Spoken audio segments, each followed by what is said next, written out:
லே இன்னைக்கு பெண்களுக்கு மிக முக்கியமான ஒரு ஹெல்த் அவேர்னஸ் டாப்பிக்கை பற்றி தான் நம்ம பார்க்க போகிறோம். அது என்னென்னா மாதவிடாய் சுழற்சியில் ஒழுங்கில்லாமல் இருக்கிறதுக்கான காரணம். மாதவிடாய் சுழற்சி ஏன் ஒழுங்கில்லாமல் இருக்குது, அதற்கான காரணம் என்ன அப்படின்னு நிறைய பேர் நம்ம யோசிச்சிருப்போம். அதை பற்றி தான் நான் இப்போ உங்கள்கிட்ட சொல்ல போகிறேன். நிறைய பெண்களுக்கு ஒரு மாதம் சரியான நேரத்தில் பீரியட் வரும், அடுத்த மாதம் கொஞ்சம் தாமதமாக வரும், இன்னொரு மாதம் சீக்கிரமாக வரும், அடுத்து தாமதமாக வரும். சிலருக்கு 2 மாதத்துக்கு ஒரு முறை வரலாம், சிலருக்கு பீரியட் வராமல் தாமதமாகவே வரலாம். இப்படி பீரியட் இர்ரெகுலராக இருக்கும்போது எனக்கு ஏதாவது பிரச்சனை இருக்குமா, இது பிசிஓஎஸ்ஸாக இருக்குமா, ஹார்மோன்ஸ் பிரச்சனையா அப்படின்னு நமக்கு நிறைய கேள்வி நமக்குள்ளே வந்துகிட்டே இருக்கும். முதல்ல ஒரு விஷயத்தை நம்ம புரிஞ்சுக்கணும். ஒரு முறை பீரியட் சில நாட்களுக்கு முன்னாடி இல்லைனா பின்னாடி வருவது அதை மட்டும் நம்ம வச்சுக்கிட்டு உடனே ஏதோ பிரச்சனை இருக்குது அப்படின்னு நாமளே பயப்பட்டுட்டு இருக்கக்கூடாது. ஆனால் தொடர்ந்து மாதவிடாய் சுழற்சியில் பெரிய மாற்றம் இருந்தால் மட்டும்தான் நம்ம அதுக்குள்ள ஒரு காரணத்தை நம்ம முக்கியமாக தெரிஞ்சுக்கணும். ஆனால் இன்னைக்கு இந்த irregular periods ஏற்படுறதுக்கான முக்கிய காரணத்தை ஒவ்வொன்றா நம்ம பார்க்க போகிறோம். முதல்ல மாதவிடாய் சுழற்சி அப்படின்னா என்ன அப்படின்னு பார்க்கலாம். மாதவிடாய் சுழற்சி அப்படின்னா ஒரு மாதவிடாய் தொடங்கிய முதல் நாள்லேருந்து அடுத்த பீரியட் தொடங்கும் முதல் நாள் வரை இருக்கும் காலம். நிறைய பேருக்கு 28 நாளுக்கு ஒரு முறைகள் பீரியட் வரணும் அப்படின்னு நாம் நினைப்போம். ஆனால் அது கட்டாயமே கிடையாது. 28 நாட்கள் என்பது ஒரு பொதுவான சராசரியான நாள். ஒவ்வொரு பெண்ணுக்கும் மென்ஸ்ட்ரல் சைக்கிள் கொஞ்சம் தான் மாறுபடும். அதனால் கேலண்டரை ஒரே தேதியில் பீரியட்ஸ் வரணும், அது வரல ஏன் அப்படின்னு நம்ம பயப்பட வேண்டிய தேவையே நமக்கு இல்லை. அதனால் உங்களுடைய வழக்கமான சைக்கிள் அப்படிங்கிறத நம்ம பெரிய மாற்றத்தை ஏற்படும், நம்மளோட சைக்கிளில் பெரிய மாற்றம் இருந்தால் மட்டும்தான் நாம் அதை கவனிக்கணும். இப்போ ஃபஸ்ட்டு ஹார்மோனல் சேஞ்சு. முக்கியமாக மொதமான காரணம் ஹார்மோனல் சேஞ்சு. நம்முடைய மாதவிடாய் சுழற்சியில் ஹார்மோன்ஸ் முக்கியமாக கட்டுப்படுத்தப்படுது.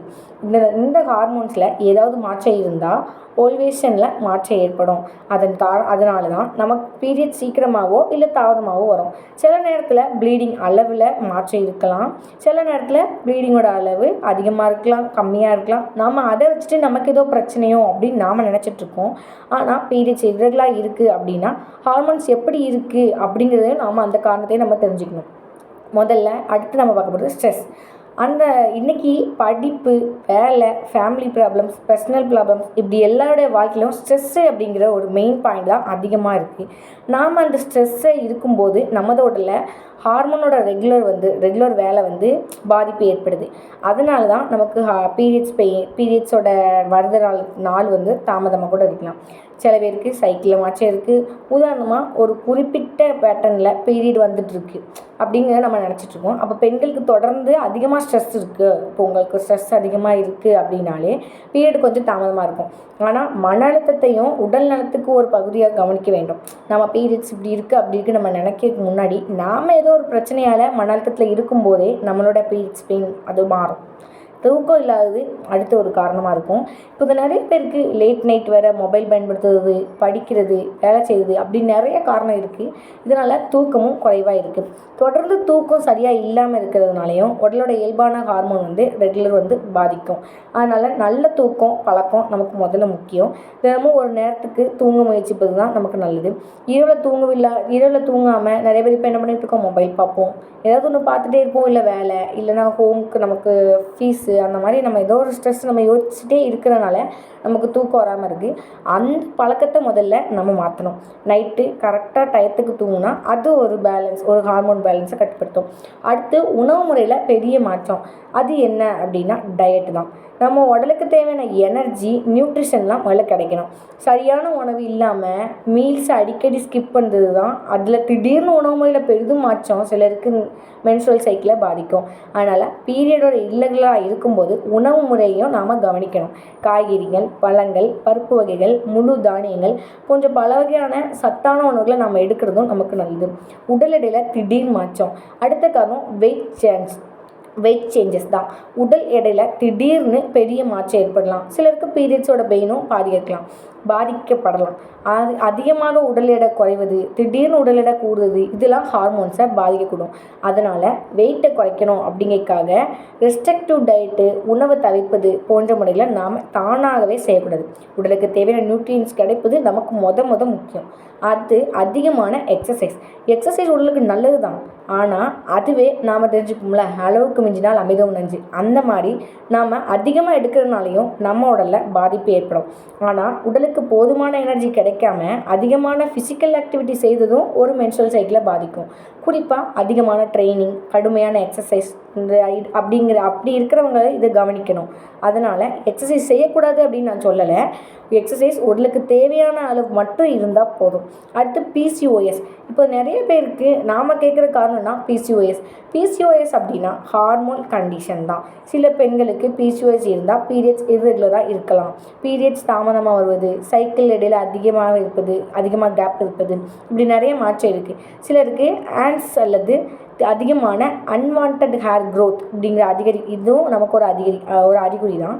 ஆனால் ஒரு முக்கியமான விஷயம், பீரியட் இர்ரெகுலராக இருக்கிறது என்பதாலே பிசிஓஎஸ் அப்படின்னு தான் நம்ம முடிவு பண்ணக்கூடாது. பிசிஓஎஸ்க்கு பல அறிகுறி இருக்கலாம். மருத்துவர்கிட்ட போய் நம்ம தேவையான பரிசோதனை செஞ்சு நம்ம ஆலோசித்து அதுக்கப்புறம் நம்ம கண்டுபிடிச்சிக்கலாம். அடுத்து தைராய்டு பிரச்சனை தான். இப்போது எங்கே போனாலுமே தைராய்டு பிரச்சனை அதுதான். அப்போது அந்த தைராய்டு பிரச்சனைனாலே நமக்கு பீரியட்ஸ் பாதிப்படையுது.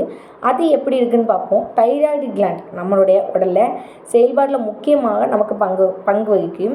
தைராய்டு ஹார்மோன் அதிகமாகவோ அல்லது குறைவாகவோ மென்ஸ்ட்ரல் சைக்கிளில் மாற்றம் ஏற்படுது.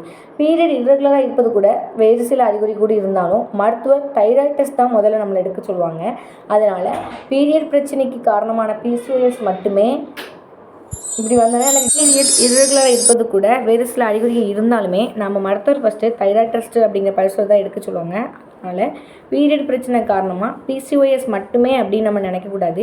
வேறு ஹார்மோனல் காரணங்களும் இருக்கும் அப்படின்ட்டு நாம் ஒரு காரணமாக கூட இருக்கலாம். அடுத்து இளம் வயதில் பீரியட்ஸ் ஆரம்பித்த காலம் அதை பற்றி பார்க்கலாம். முதல்ல பீரியட்ஸ் ஆரம்பிக்குது அப்படிங்கிற வயசு ரெகுலராக ஆகிவிடும் அப்படிங்கிற கட்டாயமே நமக்கு கிடையாது. உடல் ஹார்மோனல் சேஞ்சஸ்க்கு அதுக்கு ஏற்ப நாம் மாற்றிக்கொள்ளும் காலம்தான் பீரியட்ஸ் இர்ரெகுலராக இருக்கலாம். ஆனால் மிகவும் அதிகமான ப்ளீடிங், கடுமையான பெயின் அல்லது நீண்ட காலத்துக்கு பீரியட் வராமல் இருப்பது அப்படி போன்ற பிரச்சனைகள் இருந்தால் தான் நம்ம மருத்துவர் கூட நம்ம கன்சல்ட் பண்ணணும். பீரியட் பற்றி பேசுவதுக்கு நம்ம வெட்கப்பட வேண்டிய நமக்கு அவசியமே கிடையாது. அது உடலில் ஒரு இயற்கையான செயல்முறை தான். அடுத்து வயது தொடர்பான மாற்றம். பெண்களுக்கு மென்பஸ் வருவதற்கு முன்பாக இருக்கும் காலத்து ப்ரீமென். அடுத்து பெண்களுக்கு இந்த காலத்தில் ஹார்மோனில் இயற்கையான மாற்றம் ஏற்படுறதுனால பீரியட் இர்ரெகுலராக இருக்கலாம். சில மாதங்களில் சீக்கிரமாக வரலாம், சில மாதங்களில் தாமதமாக வரலாம். ப்ளீடிங் பேட்டர்னாலும் மாற்றம் ஏற்படலாம். இந்த மாற்றத்துக்கு வயதுக்கு ஏற்படுகிறதா அல்லது வேறு காரணத்துக்கு எப்படி இருக்குதா அப்படின்னு நம்ம மருத்துவரை கன்சல்ட் பண்ணிடணும். சில மெடிகேஷன் அல்லது ஹார்மோனல் ட்ரீட்மெண்ட்ஸ் காரணமாகவும் மென்ஸ்ட்ரல் சைக்கிள் நமக்கு மாற்றப்படுது. அதனால் நீங்கள் ஏதாவது ரெகுலர் மெடிசின் எடுத்துகிட்டு இருந்தாலும் பீரியட் பேட்டர்னில் மாற்றம் ஏற்படலாம். அது மருத்துவர் தான் சொல்லணும். நீங்களே அதை வச்சுட்டு யோசிக்கக்கூடாது. கர்ப்பம் ஏற்படும் வாய்ப்பு. அடுத்து பீரியட் தாமதமாகும் போது இன்னொரு முக்கியமான விஷயத்தையும் நாம் நினைவில் வச்சுக்கணும். கர்ப்பம் ஏற்படும் வாய்ப்பு உள்ளவர்களுக்கு பீரியட் தாமதமாக தான் இருக்கும். ப்ரெக்னென்சியோட ஆரம்பத்தோட அறிகுறி ஒன்று தான் இந்த பீரியட் தாமதம். அதாவது அப்படிப்பட்ட சூழ்நிலையில் ப்ரெக்னென்சி டெஸ்ட்டு, மருத்துவர் ஆலோசனை தேவைப்படலாம். பீரியட் லேட்டானால் அதற்கான காரணத்தை சரியான கண்டுபிடிக்கிறது தான் நம்மளோட முக்கியமான வேலை. அடுத்து அட்ரஸ் மற்றும் ரீப்ரொடக்டிவ் ஹெல்த் பிரச்சனை. சில பெண்களுக்கு அட்ரஸ் அல்லது ரீப்ரொடக்டிவ் சிஸ்டமில் ஏற்படும் சில பிரச்சனையால் அப்நார்மல் ப்ளீடிங் அல்லது சைக்கிளில் சேஞ்ச் கூட காரணமாக இருக்கலாம். அதனால் ஃபைப்ராய்டு எண்டோமெட்ரியோசிஸ் போன்ற சில நிலையிலையும் பீரியட்ஸ் அதிகமாகவோ வலியோடவோ நமக்கு இருக்கும். ஆனால் இர்ரெகுலர் பீரியட்ஸுக்கு அட்ரஸ் பிரச்சனை தான் காரணம் அப்படின்னு நம்ம சொல்ல முடியாது. அதனால் சிம்டம்ஸை வைத்து அதோட அறிகுறிகளை வைத்து இன்னொருக்கிட்ட ஆலோசனை பண்ணலாம். அப்புறம் பீரியடோட ட்ராக்கிங் ஏன் நமக்கு முக்கியம் அப்படின்னு பார்க்கலாம். இப்போது நமக்கு ஒரு யூஸ்ஃபுல்லான டிப்ஸை நாம் பார்க்கலாம். பீரியடோட ட்ராக்கிங். ஒவ்வொரு மாதமும் பீரியட் தொடங்கிய முதல் நாள்லேருந்து கேலண்டரை மார்க் பண்ணணும்.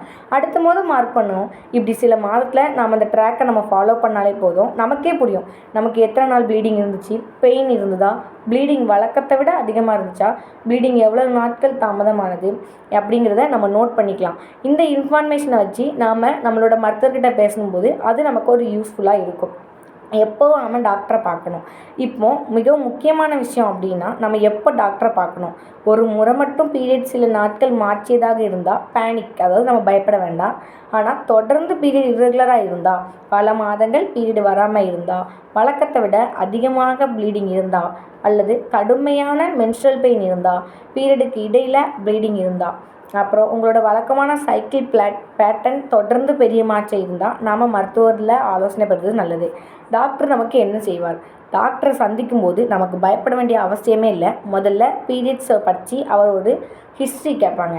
பீரியட்ஸ் எப்போது ஆரம்பிக்குது, எத்தனை நாளுக்கு ஒரு முறை வருது, எவ்வளவு நாட்கள் ப்ளீடிங் இருக்கிறது, ப்ளீடிங் அதிகமாக இருக்குதா, இல்லை பெயின் அதிகமாக இருக்குதா, வேறு சிம்டம்ஸ் அறிகுறிகள் இருக்குதா அப்படின்னு அவங்க கேட்கலாம்.